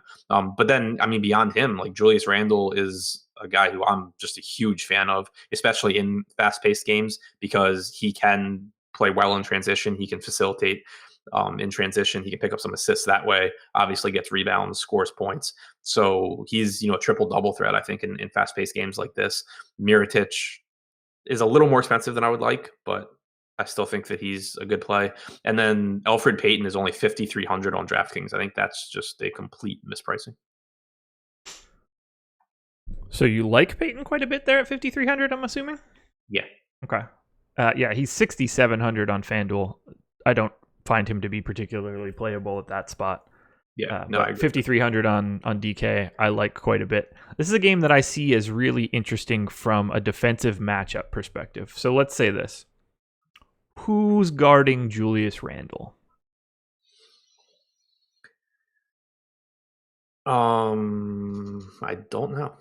It would have to be Capella, right? That's what I'm thinking, yeah. With PJ Tucker guarding AD? Davis. Yeah. Okay. But so then who's guarding Mirotic when Mirotic is on the floor? I think Capella can handle Julius Randle in this spot. Yeah. So I think it'll be Tucker on Davis, Capella with Randle. So who do you think defends Mirotic? James Ennis? Hang on, so I don't know. Okay, so Mirotic is expected to start with Randle off the bench. Okay. So that'll be Capella on. You can't put Capella on Mirotic. So Capella, by all accounts, Capella on AD. Then that is not a great spot for Capella. Yeah. So Capella on AD, and then Randle against the second unit. Randle should eat against the second unit. Yeah, I really like Randle a lot. PJ Tucker can hold him just because he's so thick. Yeah. He's not going to let Randle just drop that shoulder into him over and over again. Tucker might cold clock him for it. It's a weird game of matchup and like moving pieces. And I think for a lot of it, it's going to just be transition and running and not even that relevant. But Yeah. So you said you liked AD the most in this game. Respectfully, I'm going to disagree. I love James Harden here. yeah, He is probably my favorite play of the day. I'm going to have just an overwhelming amount of Harden. 11-7 on FanDuel, 11-5 on DK, but Harden is the guy. Like, I don't disagree with anything you said about AD, clearly, but Harden is the guy that I'm prioritizing in this game. I think Harden's got a lot more difficult matchup. Like, Drew can actually defend really, really well. Does that make you like Chris Paul then? 8,900 is pretty healthy. Kind of, except for the price tag. Yeah. Yeah, I mean, I like Paul, but it's just kind of no man's land at that price on this particular slate, I think. So I mean, and don't get me wrong, I like Harden. It's just that's why I have him behind Davis. Is I think that Holiday could potentially actually not even give him. I don't know if give him trouble is the right word, but keep him from having a monster game. So I mean, I like Paul. I just don't love the price tag. I also like Holiday on the offensive end. I didn't mention him when I went through the New Orleans guys, but I expect that he should have a good game here, and then he also has the upside for defensive stats, assuming he defends Harden. Yeah, look, I mean, this is going to be a really popular game. Probably the most popular game of the day. There's just a lot to like from a fantasy perspective. Kind of makes me think maybe it's the fade spot. I kind of think that I don't think you have to fade the game. I think that you can kind of, if you take like pieces of it, you'll probably end up being different. You can kind of differentiate. Like, these guys can't all be popular. Yeah, definitely. So what do you think of Capella then? We have this wealth of centers that have like decent matchups in his price range. Yeah, I like him. The issue is just the opportunity cost. Yeah. I mean, I think that he'll be needed. I think that he can obviously hang in this matchup.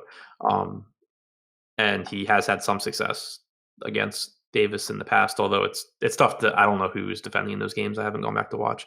But he's had success against, the Pelicans front court last season. So I have some interest in him. It's just that I can't put him ahead of Vucevic or Whiteside. Like, I just love both those guys so much. And I like Randall a little bit more. Well, you going to the Mellow well? Hell no. 5,200 on DK, 5,700 on FanDuel. Not a spot that I'm looking for as well. I just want to watch this game. Yeah. I wish that Elfrid Payton wasn't on the Pels because I don't really like him. But otherwise, I like Mirotic. Man, this time last year we were just thinking like, wow, Bob Portis broke his face. Yeah. This time last year Mirotic was like getting jaw surgery. Yeah. Which is it's so crazy to me how that entire story went, because eventually it was basically just like, Portis is fine. Just want to know what Mirotic did or what kind of asshole Mirotic is, and just like in general. Yeah.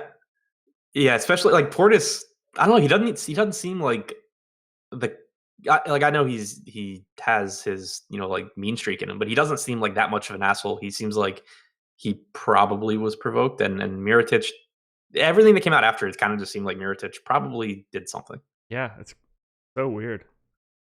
Is there any deep cuts or anything you want to pull from this game?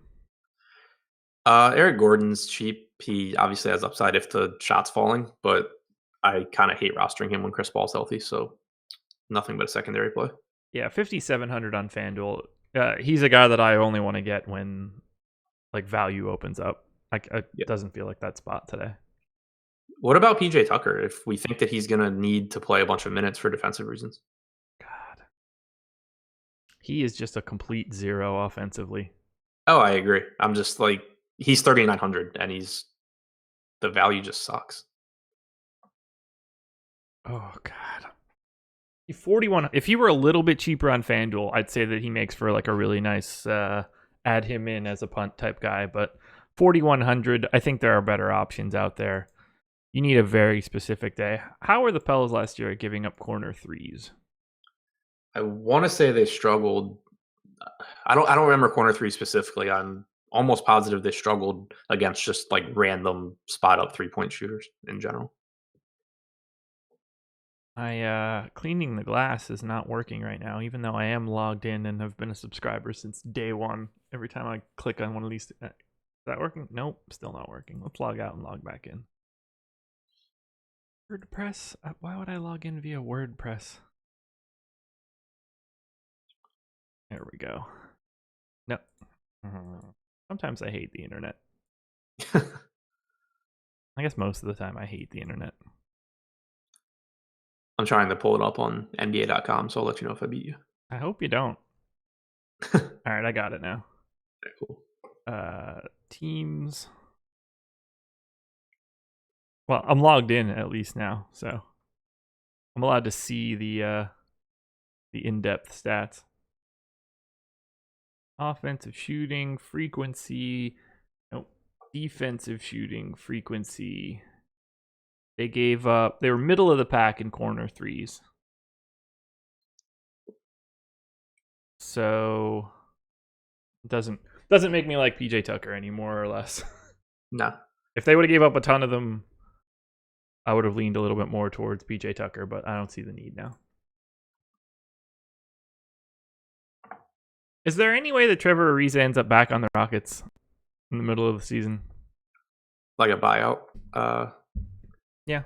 I mean, I don't know what need they really have for him, but like if you're the Suns, isn't that why you signed Trevor Ariza to a 1-year deal to flip him to a contender at the deadline for a first-round pick or something? Yeah, you would think so. That's why when people were like, I can't believe Ariza got that deal. Like who knows now? The Suns don't. James Jones going to do this? Jamal Crawford plus Trevor Ariza could lead them to the promised land, though. Yeah, absolutely. No, I like the idea of signing Trevor Ariza in that spot to flip him at the deadline. He's the exact guy that can get a first-round pick heading into the stretch run. Like, I mean, Houston would be the perfect team to get someone like that. But I mean, like, I guess, Boston and Toronto, he's not really like a fit on either of those teams. I'm trying to think of who else could need someone like that. The Wizards, but they don't. I mean, he'd be a great fit on the Sixers, but I don't see that happening. Yep. They're not going to flip Jared Bayless plus whatever salary filler, Amir Johnson. I don't know. Alrighty, let's keep it going because we have 4 more games to go and we've already been talking for an hour and 20 minutes for some strange reason. Got to get the flow back for the NBA, you know? Yeah, I feel like everybody's in play. It's like always tough the first couple of weeks to like be succinct because there's just like so much stuff that you feel the need to say. Who is Harden guarding? Please, Peyton, Josh, if you won't respond, I have to go. It's a legit question. For fuck's sake, man. Who is Harden guarding? I mean, yeah, probably Elfrid Payton. Here's the sneak tip on defense. Harden's actually a good on-the-ball defender. And yeah, I would think that it's Payton. Yeah. Wait. I mean, it'll be both. The Rockets aren't exactly manning people up the entire time. They're going to rotate all of that stuff. So if it'll be Paul on Drew, I would imagine, to start, but I mean, why would it not be Paul on Drew? Harden should be on Etuan Moore. Like they should have Ennis on Drew and Paul on Peyton, right? Is that the starting lineup for the Pels? So it's Peyton. Well, so if we have, assuming the Pels start, Peyton, Holiday, Moore, Mirotic, Davis, then I would think you should have Ennis on Holiday, Paul on Peyton, and then just have Harden stand next to Moore. That sounds right. So, yeah, I mean, that to me, that doesn't do anything for whatever thought process you're trying to land on about who Harden's guarding. It doesn't make me like Etuan more or less. And Hell, it probably makes me like Elfrid Payton and Drew Holiday less. Yeah, I mean, the Rockets are a good defensive team. Oh, God. Here it is. Spurs and Timberwolves. Spurs 106.75 implied total. T-Wolves 103.75. 3-point favorites for San Antonio. New look Spurs. Who knows what in Minnesota. We've touched on quite a bit of this game already just from talking about other games. I like it too. It's a game that I'm interested in because I feel like it's as high of a variance game as you're going to find on the slate today. I think this is a perfect GPP day for this particular game. I don't even like the game that much. I just like 2.5 players from it. 2.5 players. Okay, so we know one of them is Lamarcus Aldridge. 8,200 on FanDuel, 7,300 on DK. I completely agree. I can't imagine not wanting to play him. Both sites. 8,200 is great. I mean, he was getting up in like the high mid nines last year. I don't see any reason that changes. Yeah, and I think it's just a really good spot for him too. Like if you think about how this game's likely to play out, I would assume Jimmy Butler ends up on DeRozan because why wouldn't he?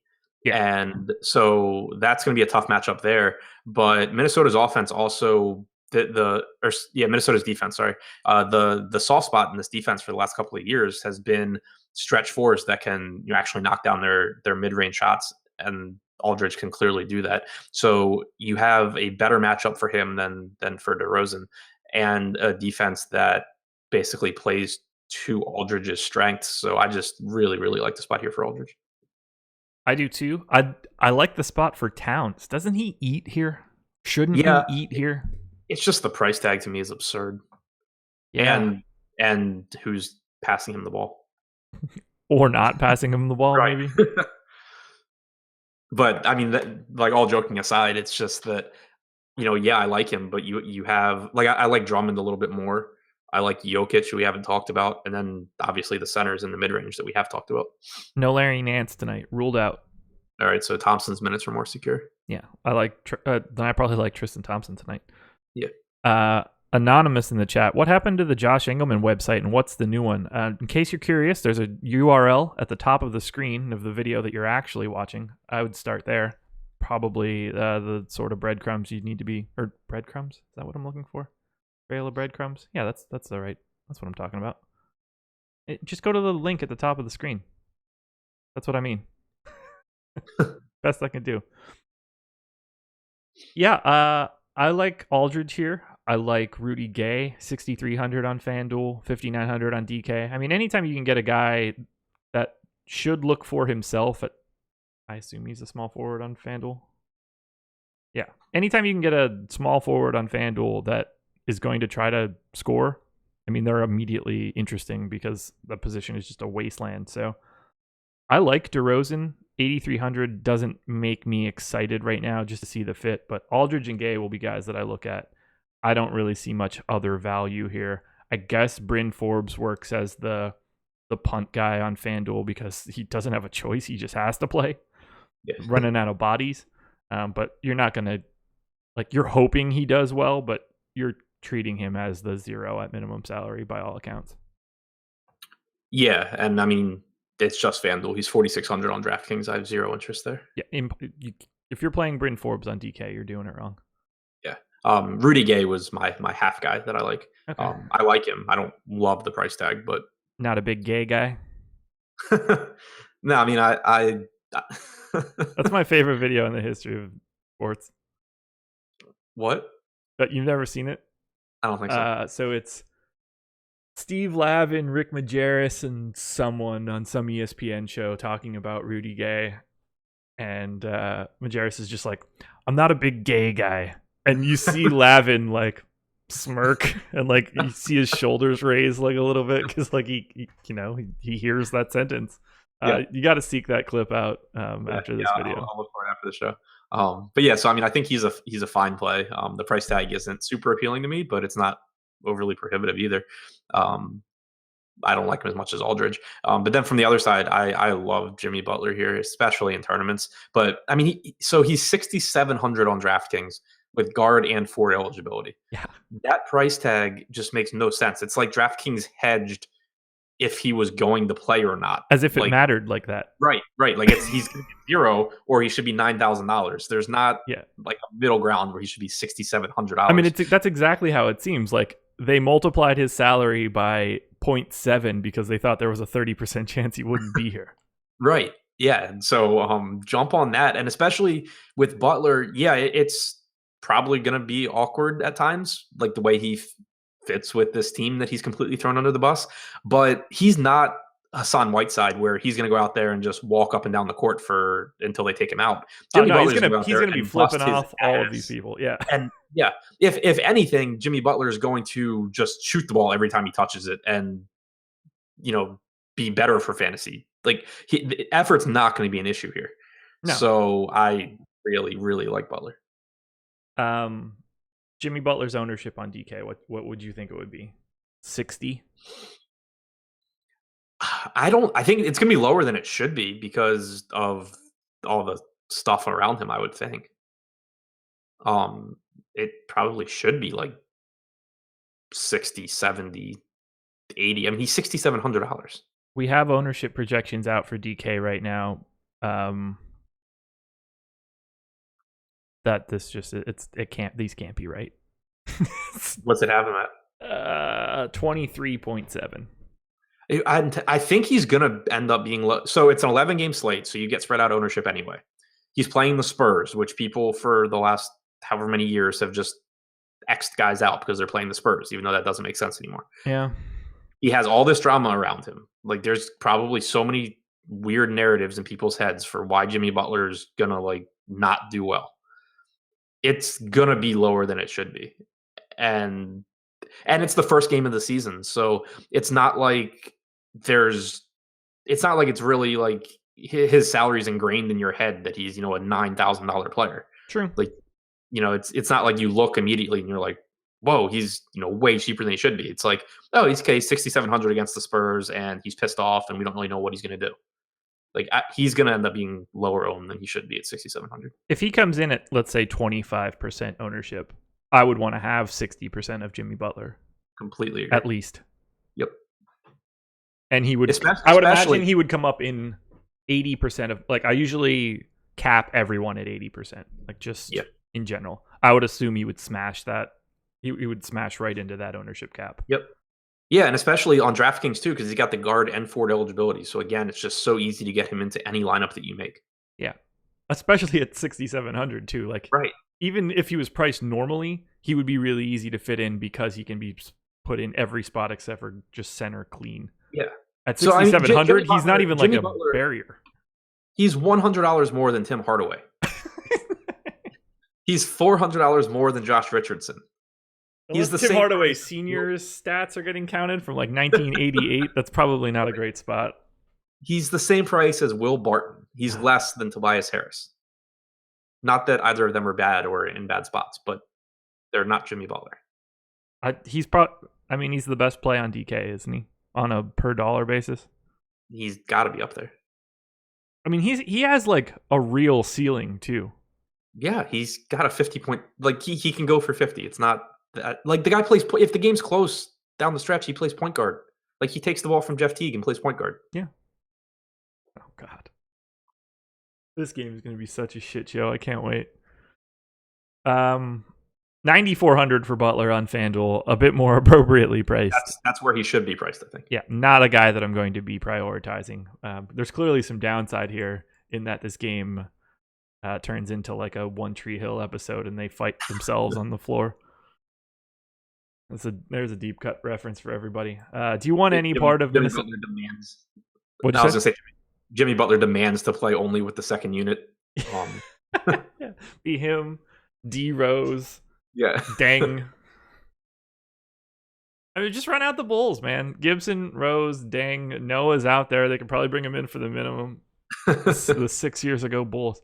I think it's crazy to me that Bulls team turned into the Roy Hibbert Pacers, where all of a sudden just everybody became bad. Yeah, very, very quickly. Ignoring Butler, obviously, but everybody else, everybody's just gone. They're an archive of the NBA.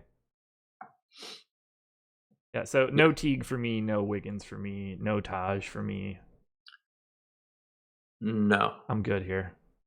Yeah, no, it's. I'm very high on Butler. I'm very high on Aldridge. I like Rudy Gay, and then I lose interest really, really quickly. I can make a case. Well, like I want to have some bits of Towns on FanDuel. I assume his ownership will be relatively low, and I'm willing to roll the dice on. I mean, like real tough matchup for the Spurs. It's not like Gasol is going to be hanging with Cat on the defensive end. So there's a scenario where Towns like this does light the fire. I doubt it. Pirtle has a path, I think, to having a good game against a big Minnesota front court, but where his athleticism actually would be needed. Yeah, I could see him eating up Gorgie Zhang on like the second unit if that's how that's shaking out. Yeah, or I could see him like playing more than Gasol. Yeah, I mean he probably should at this point. Right. Yeah, I don't know. I think I wish that he was multi-position eligible in DraftKings. It would make it a lot easier to get him in.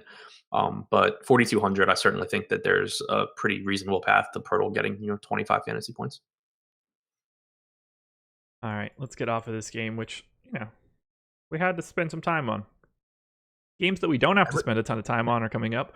Kings and Jazz. Kings 99.5 implied total, lowest of the slate. Jazz 108, big time favorites in Sacramento. Yeah, these are two very, very different teams. Yeah, in terms of basically everything. Yeah. So let's just get the Kings out of the way right now. Okay, I'm done. Really? That quickly, huh? Yeah. You don't like Sacramento's offense going against the Jazz D? I'm as tempting as it is. I'm okay. I think that you can make a case for Marvin Bagley. But that's probably it. On what is he on FanDuel? 4,800 on FanDuel. Okay, he's 52 on DraftKings. I would roll the dice on Bagley in GPP scenarios, just as like a guy that's trying to get some offense. But this is not the spot to get offense. Yeah. Yeah. Just don't play the Kings. They just played twice in the preseason too. Yeah. And don't play the Kings. They went as expected. Don't play the Kings. You want to play the Jazz because this is about as good as it's going to get. Yeah, not. I mean, I have some interest. Like, I like Gobert. I don't like him as much as Whiteside or Vooch.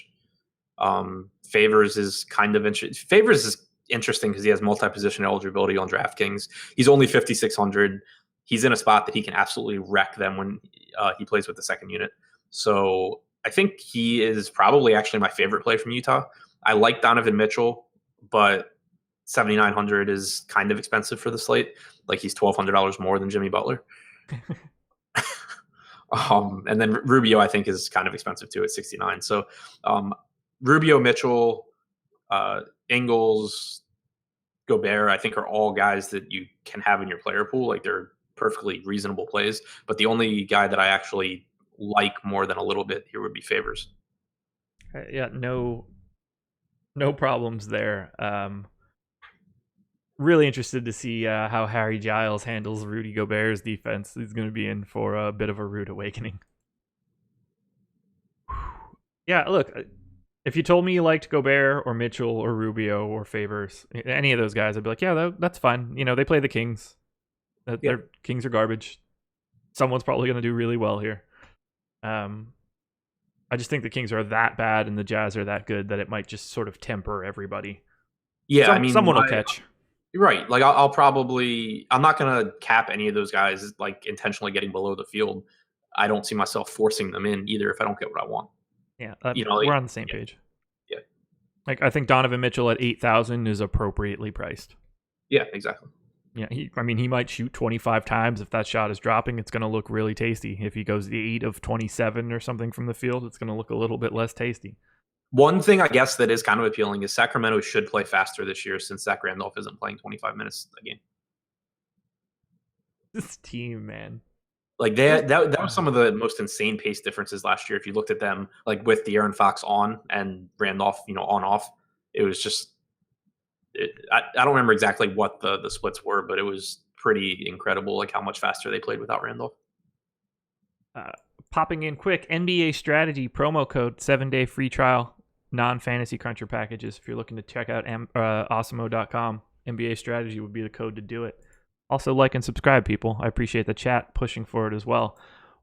What was Vivek promising to be Jelly and Yogi Ferrell to like back out of contracts and do all sorts of weird shit and be like, hey, you should come to Sacramento where the culture is whatever it is. Yeah, I don't know. It's weird that they're able to get anyone over there. Yeah, like, why is Yogi Ferrell backing out of stuff to go play for Sacramento for $2.5 million or whatever the hell he signed for? I don't get it. Go Jazz. I'm a fan of the team. Best I can do. It's a really wholly unappealing game. Second best game of the night, though, from a DFS perspective, Clippers and Nuggets. I am a big believer in the Clippers this year.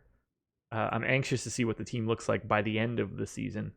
112.5 implied total for the Clips, 113.5 for the Nugs. The floor is yours. What's your favorite play in this game? I don't know. The pricing in this game is just kind of weird to me. Like, it's actually, I think it's priced more appropriately than the Houston game is. So I don't love anyone as much as I did.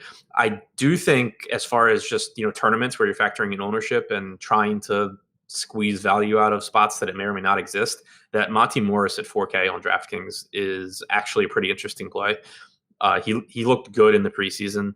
It sounds like he's going to have a big role off the bench. Malone did at least come out and say that he doesn't intend on having a 10-man rotation this year. He wants to play 9 guys, and it's basically and Morris is one of the 8 that is like a core part of the rotation, and the 9th guy will be probably dependent on matchups. But it's not like a Monty Morris smash spot kind of endorsement, but it's that I think that he's actually got some upside at 4K and obviously no ownership. I only have him in for 15 minutes right now, so not a guy that I'm focusing on. But if that bumps up later on in the day, I do agree with what you're saying. Yeah, I think this particular matchup is the spot where you could see some small ball backcourts too, because you have from the Clippers, like you have Gallo at the 3, but then outside of that, it's not really anything there. Like their front court's kind of limited, and I could see them just both teams running small backcourts, which would let Monty Morris play more minutes. Yeah, that makes sense. If you're looking for another pay down center option on FanDuel and Hernan Gomez is not your cup of tea, Montrezl Harrel, 3,800 on FanDuel. Another guy that I think that you can punt pretty happily that has some upside if things are going right. You'll probably be dropping a different score, I would guess, if you try to use Harrel. He's going to be a guy that I am interested in at the very least. 3,800 is just, it's too cheap for a guy that's, should play at least 20 minutes. Why is Avery Bradley 44 on DraftKings? I just saw that. As opposed to, I don't know, not 44? Like higher or lower? Higher. Oh, I don't know. He's 49 on FanDuel. That's a pretty normal ratio, I guess. I don't know. He's just like, how many minutes do you have projected for? Like, shouldn't he play a lot? 28? Yeah. I don't know. 44 seems really. He's essentially like a zero guy for me. Like, I'll have none of him, even at 28 minutes. Are you team Avery Bradley? At 4,400, yeah. In this game, yeah.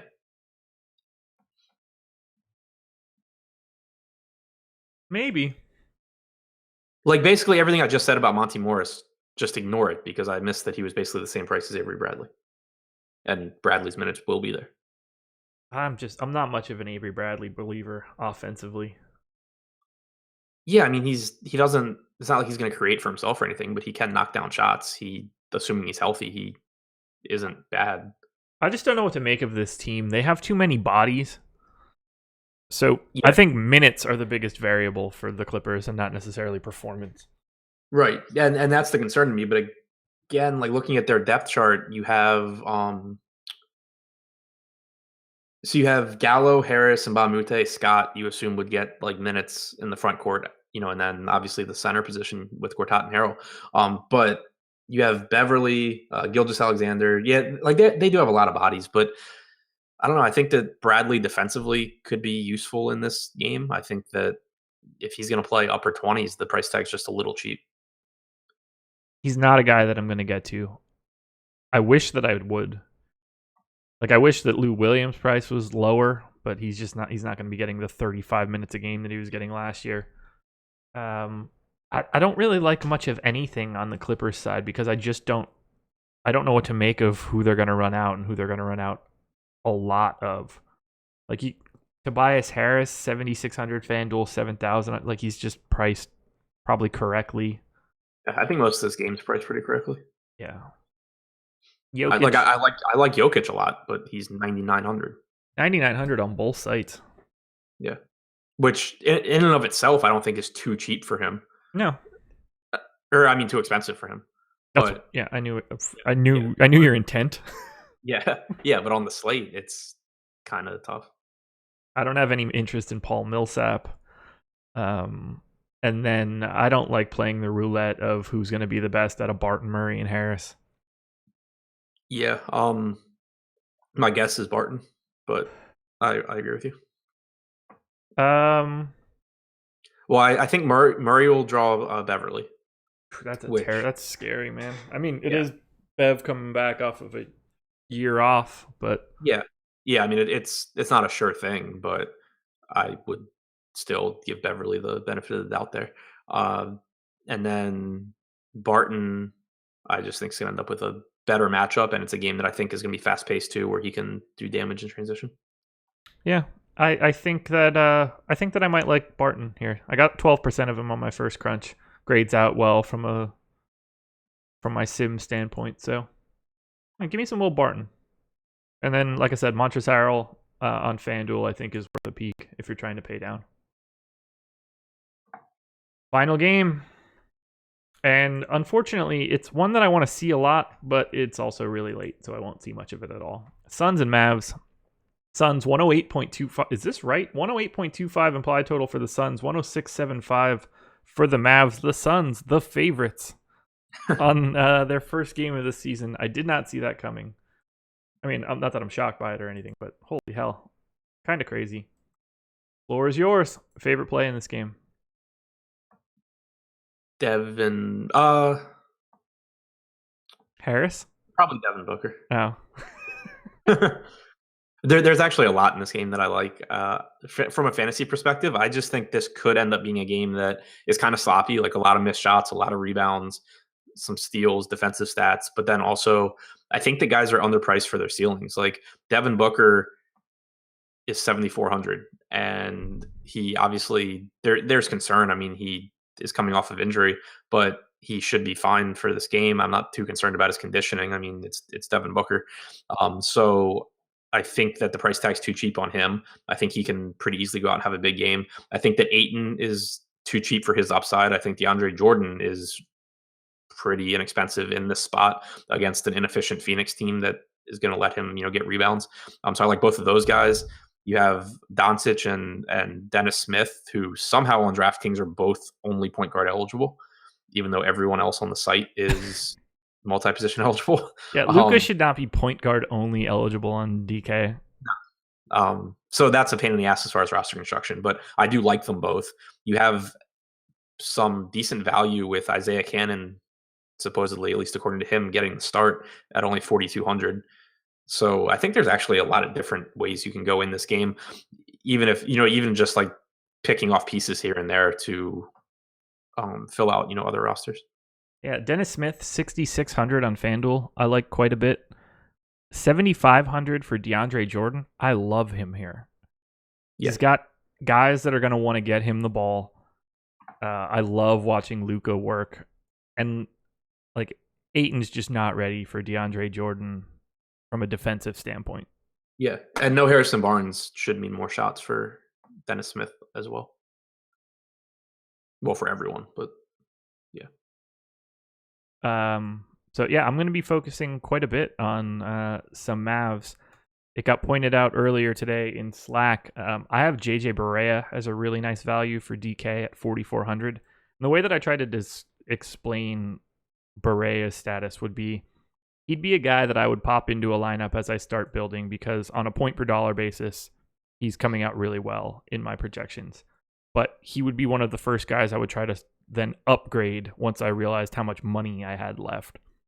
So if you were using, say, our lineup builder and you were trying to put in like lots of A value guys, I think that he would grade out there with an A value, but probably like an E in points. So I would trim off some of the value of Barea to get a higher ceiling. So he looks good, but he's not really a guy that I'm all that interested in, especially with the amount of like additional talent on Dallas now. So I like him visually, but he would be the first spot I would try to upgrade. Does that make sense? Yeah, I think so. Okay. And then for me on the Suns, it's probably just Booker. Although TJ Warren, 4,300 on DK, 7,100 on FanDuel. Pricing is a skosh off. I don't know what they're doing with TJ Warren now. Is he just not going to play? Yeah, I think he's kind of just, I mean, because they have Ariza, they have Jackson, obviously. Yeah, he's a guy that I'm kind of just wait and see what they end up actually doing with him. His preseason minutes were not particularly appealing. Yeah.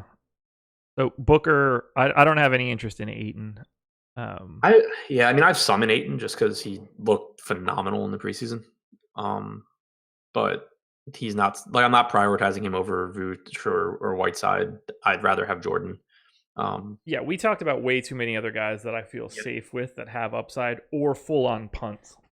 Yeah. If Isaiah Cannon's the one from Phoenix that if he actually does get the start at 4,200, I mean, he's a guy that'll shock when he's out there. Yep, I agree. Although Devin Booker may not let that happen. But all right, so normally on the deeper dive, you and Laffy would go probably position by position now, saying your favorite plays. Yeah. Let's do that. All right. So, I don't have my projections done, so I'm still kind of winging it. But well, aren't we all? Yeah, but I mean, we also just talked through the slate, so we talked through a full 11-game slate for an hour and 51 minutes so far, which is the longest show that I've ever done. That was not supposed to be an hour and whatever. And then I'll have our super long NBA deep dive coming out after. So yeah, and we've had exceptional viewership. So thank you guys. We have been growing and growing and growing the entire time we're on. We have 410 people live with us right now. That's monstrous viewership from starting at like 9-ish early in the morning. So appreciate it, guys. Come check out the website, NBA Strategy promo code, 7 free days. Let me sort this out. So I've got point guard eligible here on DK. Sort it so I can get point guards on FanDuel and we can talk about the same stuff. All right, give me your favorite point guards of the day. All right, so looking on DraftKings, I mean, Harden, obviously, I like a lot. Man, point guard actually kind of sucks. I'll throw in Dennis Smith Jr. and Elfrid Payton. Okay. For me, you're going to give the DK perspective here. I'll give the FanDuel perspective. I think that's probably easiest. So for me, point guard on FanDuel, Dennis Smith, D'Angelo Russell. I like Trey Burke if you're looking for value. I probably won't have a ton of the high end. I don't need a lot of CP3, Kemba, Lowry, Conley, like the top half of this doesn't look great for me. I'll probably be paying down. So lots of Dennis Smith, lots of D'Angelo Russell. So Kawhi Leonard, I like D'Angelo Russell as well. And I think I'm going to save Jimmy Butler for small forward. So I'll go with either Drew Holiday or Devin Booker, either one. Okay. For me, I love Harden. He's one of my favorite plays of the day. I hope to be over the field there. I think Karis LeVert is interesting. If he has almost no ownership, I think that's an interesting spot to go. I said interesting too much. I don't like when I do that. I find shooting guard to be kind of a wasteland today. Yeah, it's not great where you don't have the multi-position eligibility. There's this stretch of guys where no one is really appealing. So I feel a lot more comfortable having Harden or Butler or Oladipo, DeRozan. The top half of shooting guard looks a lot better to me than the top half of point guard did. Yeah. So small forward, Yep. Giannis, Butler, Karis LeVert. I do think Rodney McGruder probably plays as many minutes as any value guy. Man, that one would be crazy. Small forward for me, Kawhi for sure. Even at the $9,600 price point on FanDuel, going to be hard for me to avoid. Taurean Prince, probably my favorite overall play at small forward, just combining all factors. And again, not a great spot. Really falls off quite a bit. Tyreek Evans, small forward, eh? Didn't notice that till right now. I think 6,400 for Gallo, he could get slept on. When he's healthy, he can score the basketball. Yeah, I agree. Power forward, Anthony Davis, I absolutely love. He's my favorite of the expensive guys today. Lamarcus Aldridge, Julius Randle. I'm going to share your love for Lamarcus Aldridge here.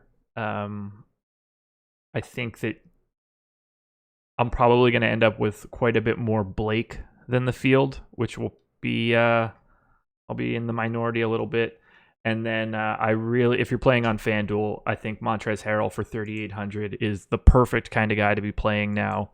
Very, very low price. Effectively works as a punt, but certainly has the upside to get you some value and maybe not be the low score drop. Center for me, I really like Vooch and Whiteside. I like Marcus Gasol a lot. I love the expensive guys with Jokic and Drummond, but I think it's going to be kind of hard to actually get up there. Yeah, I'm in between everything. So I probably won't go to Towns. I probably won't go to all that much Drummond.